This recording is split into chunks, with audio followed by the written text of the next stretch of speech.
Super Tuesday is here. Today, people in more than a dozen states will vote in the largest single-day voting event of the primary season. Joe Biden and Donald Trump are expected to sweep their races, which could signal the beginning of the end for Nikki Haley's campaign. But even if they win all of the states voting today, it would still put them just under the minimum number of delegates they need to secure their party's nominations. CBS News political director Fin Gomez is here in Studio 57 with me now. Good to be with you, Fin. Hi, Nancy. So, not a lot of suspense when it comes to either Donald Trump or President Biden. They are going to win big today. Right. But I think the main wild card we're watching is Nikki Haley. How well does she do? What does it say about Trump's base of support in the fall? And what does she decide to do going forward after Super Tuesday?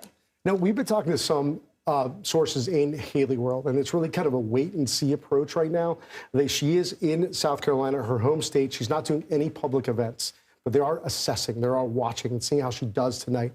There's some in her camp who believe that she can go through early June, right? She's got the money. She had a very strong fundraising month last month, so she can continue going on. However, it's more quixotic, if you will. Like, where does it lead? She does garner, and we talked about this earlier, 20 and 30% of the votes, the opposition, if you will, in those primary contests that we've seen so far, right? 20, 30%, as high as 40%. Right. Where does that go? That's against Donald Trump. How does that manifest in a general election? Where does that go? And that's a big question with Haley's campaign and her trajectory. And she has said rather cryptically that she's going to stay in the race if she's competitive today, Super Tuesday. But she hasn't really defined what competitive means. Does it mean that she wins a state or two? Does it mean that she just gets close?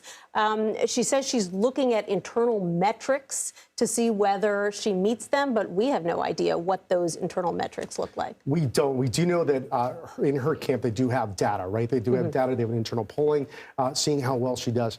But really, how far does her path go after Super Tuesday? It really, at this point, we're pivoting to a general election mode, but it's really Joe Biden and Donald Trump in that 2020 rematch. But it's hard for Donald Trump to pivot if he's still being attacked from the right by Nikki Haley, along with from the left by Joe Biden. And it's a little bit of an opening there in the center as well, right? Like, if we do have that 2020 rematch after Super Tuesday, and we're all, like you said, they're not going to completely consolidate all their power and those delegates until really Trump probably like on next Tuesday in Georgia. However, like, does the Nikki Haley candidacy open up a third party interest overall once we get into that general election mode? Especially because there have been surveys that have indicated that there is a significant segment, certainly not all of her vote base, but maybe 20 to 30% who say if Donald Trump is the nominee in the fall,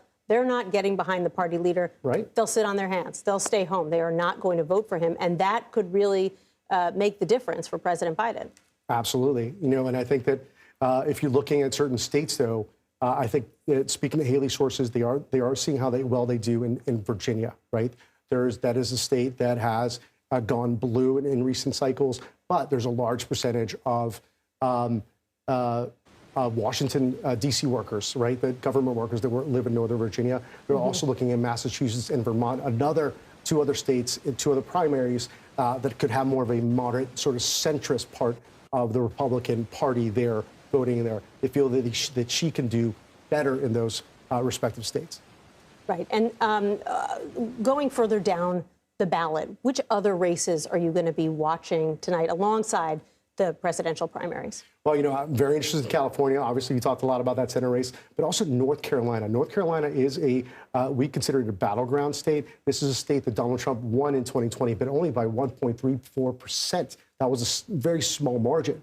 So there is a gubernatorial race that's happening right there, and there could be a likely matchup between the Lieutenant Governor, Mark Robinson, who is this controversial, very MAGA, very Trumpian candidate, and Josh Stein, who's the Democratic Attorney General. That's the likely matchup there. And so we're looking to see how North Carolina votes, what they say, how the exit polls that we see.